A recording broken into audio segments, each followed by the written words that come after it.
Elə insanlar var ki, onların həyatı, fəaliyyəti elinə, xalqına, vətəninə xidmət həsr olunur. Müdriklər demişkən, xalq üçün, vətən üçün yaşanan ömür əsl insan ömrüdür. Belə insanların ömrü çətin, mənalı və şərəfli olur. Başı həmişə el içində uca olur. Onlar öz xoşbəxtliyini, saadətini, varlığını vətənə, xalqa ləyaqətlə xidmətdə görür. Belə insanlar öz xalqının, millətinin mənəvi siması, genofondudur desək, səhv etməliyik.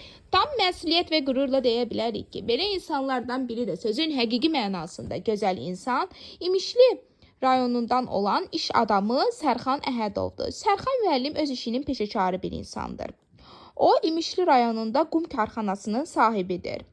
Öz işçilərini ailəsi kimi görən Sərxan müəllim onların problemləri yolunda əlindən gələnin əsirgəmir. Sərxan müəllim öz işinin peşəkarı bir insandır. Dosta, tanışa qarşı hər zaman yüksək hörmət və sədaqətlik nümayişi göstərmişdir. Sərxan müəllim Ulu Öndər Heydər Əliyevin siyasi kursuna daim sadiqdir. Heç bir təmənna güdmədən, tutduğu vəzifədən asılı olmayaraq, vəzifədə olub olmamasından asılı olmayaraq, Prezident İlham Əliyevə, dövlətçiliyimizə sabit, stabil, sadiq adamdır.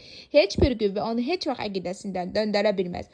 O, böyük müəllimi və idealı olan Heydər Əliyev kimi layiqli insanlara dəyər verməkdən zövq alır. Yüksək texniki biliyi və təhsili olan, yüksək iqtisadi, siyasi və təcrübi qabiliyyətlər olan istedad sahibidir.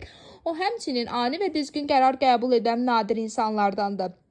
Prezident İlham Əliyevdən nümunə götürən Sərxan müəllimin böyüklüyü onun sadəliyində, insanlara insani münasibətindədir. İnsanlara maksimum diqqət və qayğı ilə yanaşır. Biz də bu çətin və şərəfli işini böyük ləyaqət və vicdan hissi ilə icra etdiyi üçün Sərxan müəllimə təşəkkür edir. Ona gələcək işlərində uğur və müvəffəqiyyətlər, həmçinin yeni nailiyyətlər arzu edirik. Hər daim var olasınız, əziz Sərxan müəllim.